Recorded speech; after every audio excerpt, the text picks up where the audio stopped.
Meus amigos, se você muitas vezes acha que a situação política de alguns está difícil, a gente observa que o que é de ruim pode acontecer e ainda ficar pior. É verdade. Eu estou falando do governo Raquel Lira. E nessa análise que eu vou fazer, nós temos duas situações também do cenário nacional. Nós temos um governo aqui no estado de Pernambuco que prometeu muito, observava claramente que as palavras da governadora, enquanto candidata, era como se Pernambuco tivesse em terra arrasada e tudo ia ser construído e mudado, e que na verdade não era isso. Sempre nós falamos aqui de pontos que eram difíceis, de pontos que a candidatura do PSB, ou seja, o governo do PSB, o governo do PSB não alcançou, e por si só a candidatura do PSB, naquela época, do Danilo Cabral, não ia conseguir reverter. De qualquer maneira, o povo pernambucano queria uma mudança. E a mudança, de fato, aconteceu.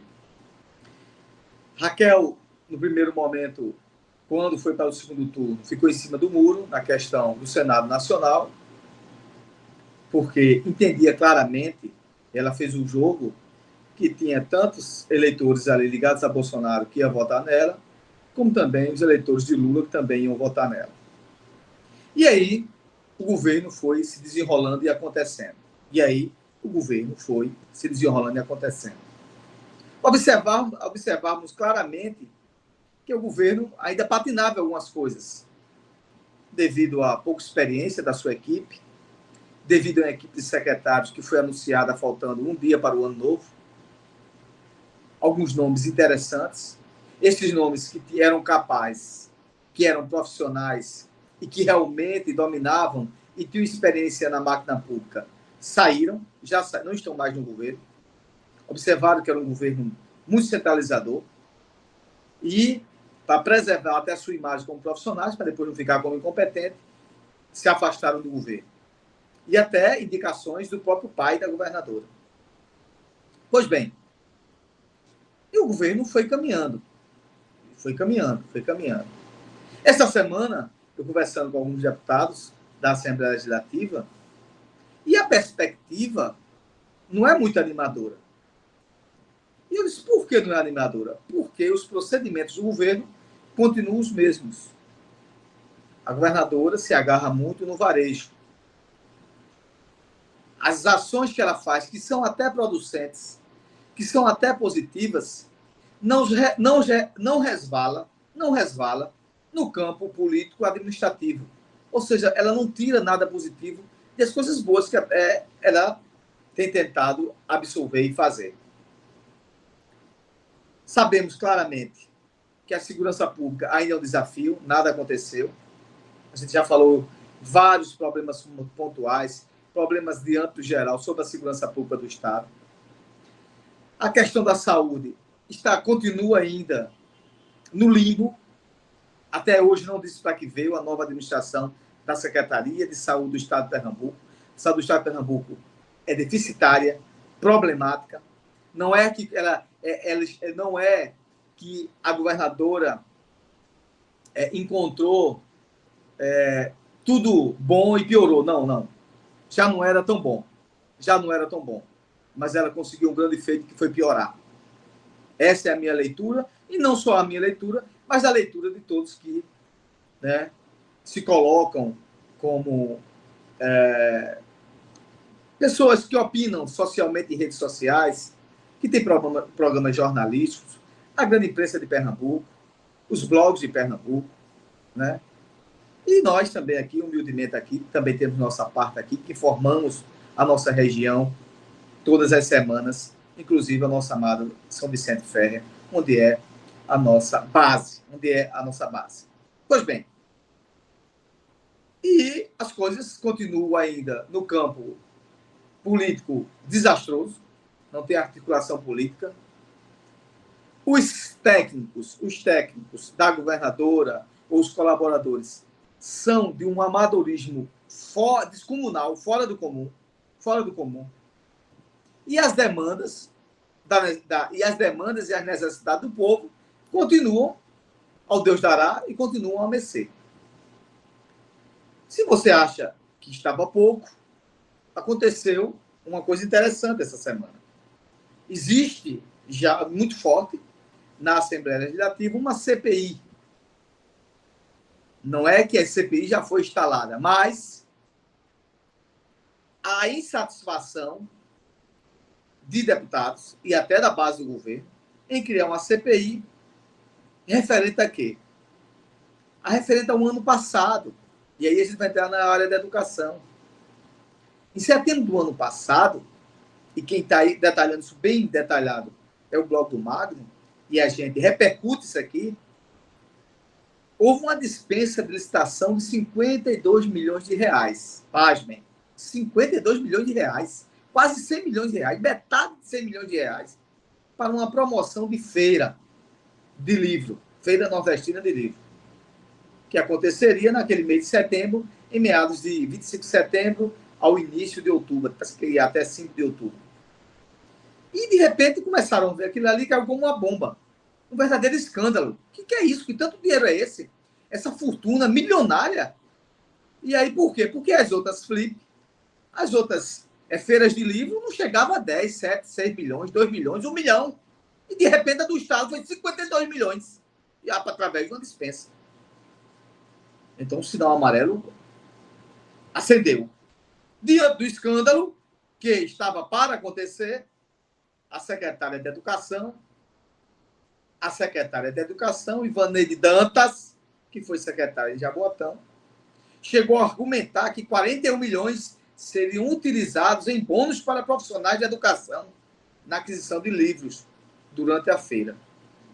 Que os outros 11 milhões restantes seriam destinados ao incremento do acervo das escolas, das bibliotecas das escolas da rede estadual de ensino. Pois bem, mas essa conversa ninguém engoliu muito bem. Nem mesmo o Tribunal de Contas, que chegou a ser acionado por deputados estaduais, à época da oposição, tudo porque não havia deixado claro, fundamental, que estava havendo transparência nisso aí. Né? Uma vez que o orçamento de 2018 e 2019 do governo anterior, de Paulo Câmara, com a mesma feira, olha aí, só gastou 1,3 milhões de reais. Repito, com a mesma feira e a contento de um processo satisfatório para livros, doando livro para os professores, o investimento foi, no total, de 1,3 milhões aos cofres. Plausível. 1,3 milhões dentro da demanda de uma feira de livro que se queira se estabelecer com doações de livros, com aquele bônus para os professores também melhorarem seus conhecimentos, alavancarem suas capacitações daquilo que ele já ensina. Show de bola. Só que acontece que o valor da governadora foi 40 vezes maior. Até interessante, 40, né? 40 vezes maior do que do governo anterior de Paulo Câmara. Ou seja, o governo de Raquel Lira se arvorou em 40 vezes mais para uma mesma feira, com a mesma estrutura, 40 vezes mais, chegando a esses valores de 52 milhões, em 41 milhões em 52 milhões de reais. Porque 41 se dizia que ia ser para incentivo à educação e 11 milhões para infraestrutura. Acontece que ontem o jornal O Poder Online denunciou que a empresa promotora atua em subterrâneos de negócios, de feiras, que até hoje não são explicados. Ou seja, ela já está nesse lance de feiras aí, essas feiras escabrosas, nos subterrâneos, na escuridão da noite. Essa empresa atua. além dessas suspeitas, as feiras estão sendo realizadas sem um mínimo de organização. Calor, sem banheiro químico, corredores sujos, intransitáveis, livros caríssimos, acima do preço do mercado, além de uma praça de alimentação que não comporta a quantidade de visitantes e nenhum local para sentar-se. É a organização dessa empresa que faz as feiras, é assim que ela faz. Então, de bom não tem nada. De processo, né, harmônico, de um bom local, de um bom comodismo, não tem.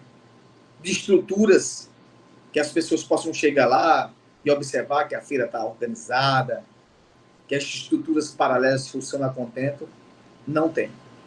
O chamado Circuito Literário de Pernambuco, que eu acabei de falar, que é a CLIP, recebe uma enxurrada de reclamações por parte dos professores do Estado. O objetivo é só vender livros para os professores e mais nada. Aí veja só que interessante. E para os funcionários gastar os bônus dados pelo governo. Ela só interessa vender o livro, os bônus que são dados o governo paga, e mesmo assim o governo ainda banca um valor muito significativo para que essas feiras aconteçam. Alguém está ganhando muito dinheiro com isso. Se é a empresa que está oferecendo esses serviços, tem que fazer no mínimo investigação. Além de estranho, abre aspas para o Poder Online, que é o jornal que publicou, esse evento é uma vergonha, pois isso já é um movimento na Assembleia Legislativa, e aí a gente chega agora no processo de CPI.